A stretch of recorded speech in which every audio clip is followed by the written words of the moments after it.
What's going on, everybody? My name's LeakyTapsMan, and this is another This Week in Gaming number 36. If you're wondering where the hell I've been for the last couple of weeks, I was on holiday in sunny Cyprus. It was awesome. I'll give a bit more information in another video. But this one is business as usual. Gaming news, speculation, rumours, and it has come thick and fast over the last couple of weeks, so I'm going to summarise stuff that's happened in the last 2 weeks rather than just the one. And I shall begin with one that is pretty big news in my opinion. Capcom have confirmed that Dragon's Dogma 2 has begun development. They fully intend to turn it into a series. This is due to the fact that it's had great commercial and critical success, so that means it's sold well and it's gotten good review scores. And whilst many of you think that this is probably a no-brainer to keep continuing the series, it's nice to get some official confirmation on that front. I've yet to play the game myself. I fully intend on buying it though. Another quite big bit of news, which is actually not official, it was leaked, and that is that basically Battlefield 4 exists and a beta for said game will be included with the upcoming Medal of Honor Warfighter. This was leaked on EA's online store called Origin, which is basically their version of Steam. And while it's not all that surprising that there's a new Battlefield in development, I am quite surprised that they went for Battlefield 4 rather than switching back to Bad Company. I would personally have liked to see a Bad Company 3, but nonetheless, Battlefield is still an amazing series, and I'm sure the fourth one will kick all kinds of butt. And it also very much confirms EA's intention of alternating Medal of Honor with Battlefield every year, so as to compete with Call of Duty as a genuine contender, which is a sound business strategy, I guess.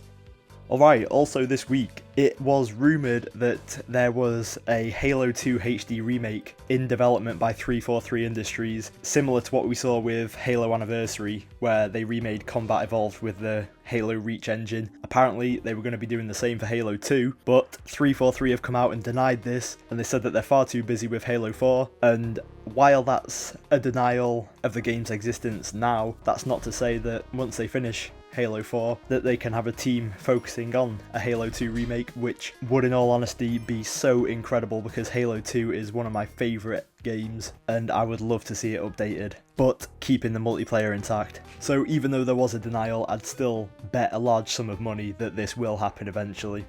Some quite interesting news this week as well. A new console has been announced. It's called the Ouya. It's going to cost $99. It's based on the Android operating system, which you see on many phones. It's basically not going to be a direct competitor to the likes of the Xbox and the PlayStation, but it doesn't stop it being very interesting for the following features. The games are downloadable only. You can hack the console. They encourage hacking it. It doesn't void your warranty. It's an indie-friendly platform, so the development costs are incredibly low, and they basically give developers all the tools to bring out a game for their platform. They required $950,000 for a Kickstarter, and within the time period they allotted themselves, which is like a month or something, they got over $4 million, so clearly a lot of interest in this. My only gripe with the console is, although the fact that it's hackable and they encourage that, does that not mean that piracy will be quite rampant? Because if the temptation's there, then people will exploit it. But nonetheless, the console is incredibly interesting, and although I'm on the fence about whether I would actually get one, the fact that it's so cheap means that it's not a massive risk if you do get one. Alright, also this week, something that I mentioned in a previous T.W.I.G quite some weeks back, and it's finally come to fruition, and that is that Sony have bought the cloud gaming service called Gaikai. This was a deal worth $300 million. No word yet on how they actually plan to use the company. One can assume cloud gaming within the next PlayStation console. It's definitely one for the future anyway, and although Gaikai had a lot of potential on their own, the fact that they've got Sony backing them up now means that there will certainly be some interesting developments, so watch this space.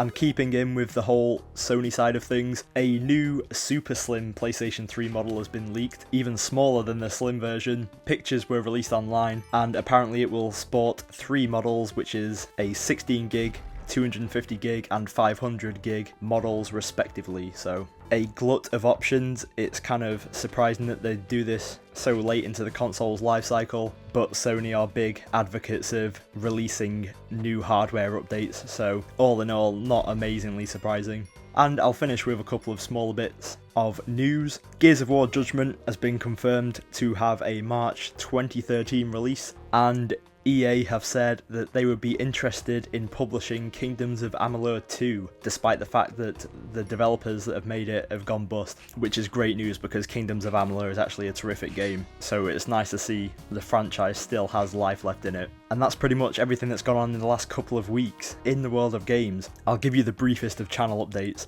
Obviously, I've been MIA for a couple of weeks. That's a combination of holiday and me being a lazy tard and basically just needing a break from everything just to recharge my batteries, which I have done. I'm aware that I kind of promised those top 25 game videos and haven't delivered as of yet, but they are in production. It's taken me longer than I expected because I keep changing my top 25 list, but the videos will definitely come. I also haven't forgotten about my giveaway results, so that will be coming sometime this week, and that video will also include a bit of a life update so you can hear about what's going on with me, because a lot of stuff has happened in the last few weeks and I feel the need to tell you guys. So as always, I thank you for watching. If you could like, that would be awesome, and don't forget to subscribe if you haven't already, and you can follow my ass on Twitter if you really want, which would be cool. See ya.